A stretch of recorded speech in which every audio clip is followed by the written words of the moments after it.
3월 21일 토요일 큐티 본문 마태복음 23장 13절에서 28절인데요.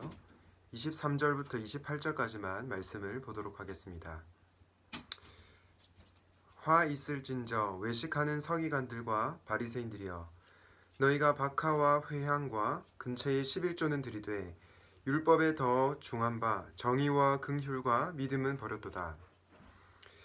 그러나 이것도 행하고 저것도 버리지 말아야 할지니라. 맹인된 인도자여, 하루살이는 걸러내고 낙타는 삼키는도다. 화 있을진저 외식하는 서기관들과 바리새인들이여, 잔과 대접의 겉은 깨끗이 하되 그 안에는 탐욕과 방탕으로 가득하게 하는도다. 눈먼 바리새인이여, 너는 먼저 안을 깨끗이 하라. 그리하면 겉도 깨끗하리라. 화 있을진저 외식하는 서기관들과 바리새인들이여, 회칠한 무덤 같으니 겉으로는 아름답게 보이나 그 안에는 죽은 사람의 뼈와 모든 더러운 것이 가득하도다. 이와 같이 너희도 겉으로는 사람에게 옳게 보이되 안으로는 외식과 불법이 가득하도다. 아멘. 마음이 청결하지 못한 자에게 화가 있나니 라는 제목으로 말씀을 전하려고 합니다. 여러분, 오늘 마태복음 23장 13절부터 다음 주 월요일 본문인 마태복음 23장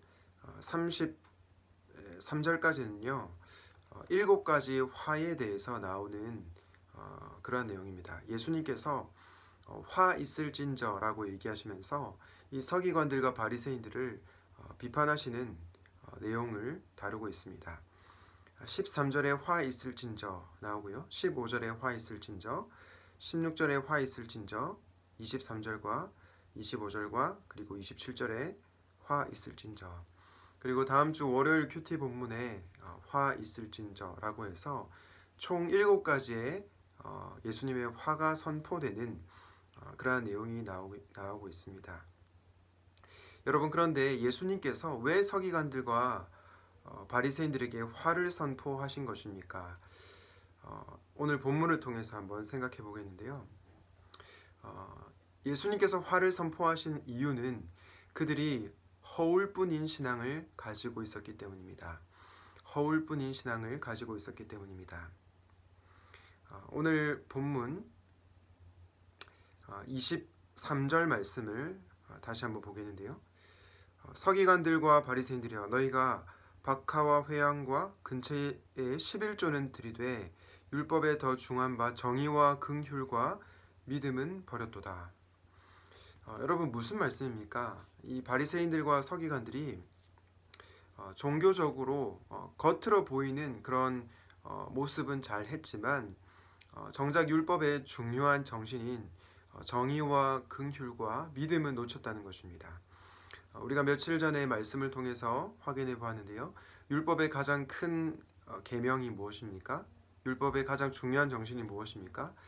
바로 하사이사, 하나님 사랑과 이웃 사랑입니다. 이들이 11조는 들었지만 하나님을 사랑하는 것과 이웃을 사랑하는 일에는 실패했던 것입니다. 허울뿐인 신앙만 가지고 있었던 것입니다. 그렇기 때문에 예수님께서 이들을 향해 화를 선포하고 계십니다.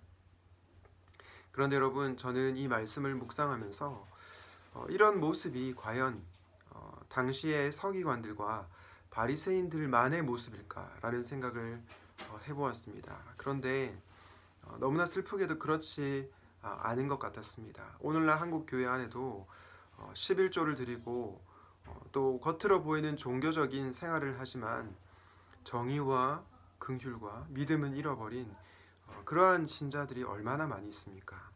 이것을 볼 때에 우리도 이 허울뿐인 신앙에 빠져 있지는 않은지 돌아봐야겠다는 생각을 하게 되었습니다. 그런데 여러분, 우리가 이 허울뿐인 신앙에 빠지게 되는 원인이 무엇입니까? 오늘 본문을 통해서 확인할 수 있는데요. 25절에 나옵니다. 바로 탐욕과 방탕이 원인입니다. 우리가 겉으로 드러나는 허울뿐인 신앙 생활을 하는 이유가 뭐냐면 탐욕과 방탕에 빠져 있기 때문입니다. 여러분들은 어떻습니까? 물질에 대한 탐욕으로 하나님을 멀리하고 있지는 않습니까? 방탕한 생활, 음란한 생활로 하나님과 멀어져 있지는 않습니까?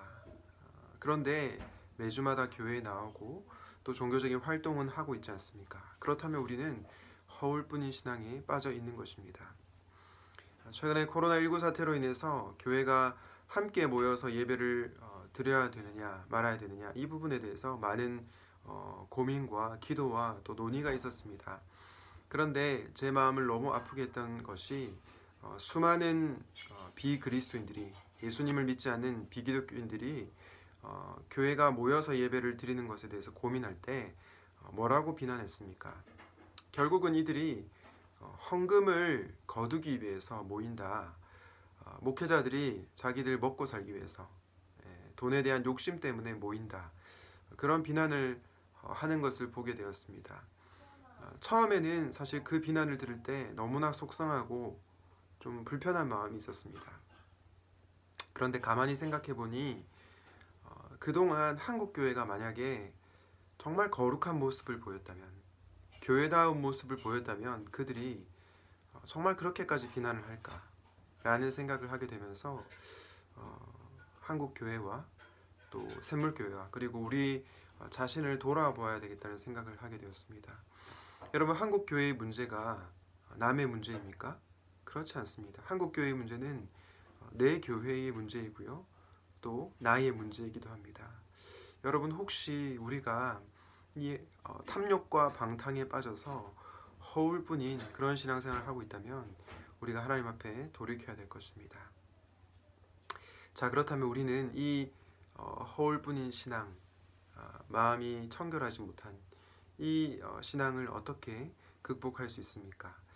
오늘 본문 26절에 그 답을 예수님께서 말씀해 주시는데요. 예수님께서 이렇게 말씀하십니다. 너는 먼저 안을 깨끗이 하라. 그리하면 겉도 깨끗하리라. 예수님께서 뭐라고 말씀하셨습니까? 너희의 속을, 너희 안을 먼저 깨끗이 하라고 합니다. 너희의 내면을 먼저 정결하게 하라고 하는 것입니다. 우리가 겉으로 드러나는 신앙, 사람들에게 보이는 외적인 신앙보다 더 중요한 것이 있는데 우리의 내면을 돌아보는 것입니다. 하나님 앞에서 우리가 정말로 참된 신앙인으로 살아가는지 우리 자신을 들여다보아야 하는 것입니다. 그럴 때 우리 안에 변화가 일어나게 될 것입니다. 마음이 청결하지 못한 자에게 화가 있나니 라는 제목으로 말씀을 전하고 있는데요. 저는 오늘 본문 말씀을 묵상하는 가운데 마태복음 5장 8절의 산상수훈 말씀이 떠올랐습니다. 마태복음 5장 8절에 무엇이라고 얘기하고 있습니까? 마음이 청결한 자는 복이 있나니 그들이 하나님을 볼 것이며 라고 말씀하고 있습니다. 주 안에 사랑하는 여러분, 여러분들의 마음은 청결합니까? 아니면 바리새인들처럼 마음이 청결하지 못합니까? 그렇다면 하나님 앞에 나와 우리의 부패한 마음을 새롭게 하여 주시고 우리의 마음이 청결하여지도록 기도하면 좋겠습니다. 성령 하나님께서 우리의 더러운 마음을 깨끗게 하시고 우리를 새롭게 하시기를 오늘 하루도 기도하며 살아가면 좋겠습니다. 마음이 청결한 자는 복이 있나니 그들이 하나님을 볼 것이며 저와 여러분이 이 은혜를 꼭 경험하시기를 우리 주님의 이름으로 축원드립니다. 기도하겠습니다.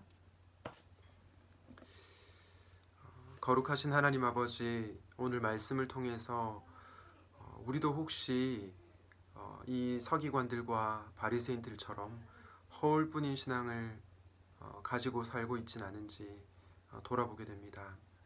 하나님 아버지, 우리가 정말로 탐욕과 방탕에 빠져서 겉으로 보이는 신앙에만 치중하고 있었다면 이 말씀을 통해 우리의 내면을 들여다보게 하시고 우리의 안을 먼저 깨끗하게 하는 저희들이 되게 하여 주시옵소서. 성령님, 우리의 마음을 새롭게 하여 주시고 우리의 마음이 청결하여서 하나님을 보게 되는 놀라운 은혜를 경험하게 하여 주시옵소서. 우리 죄를 사하여 주신 예수 그리스도 이름으로 기도하였습니다. 아멘.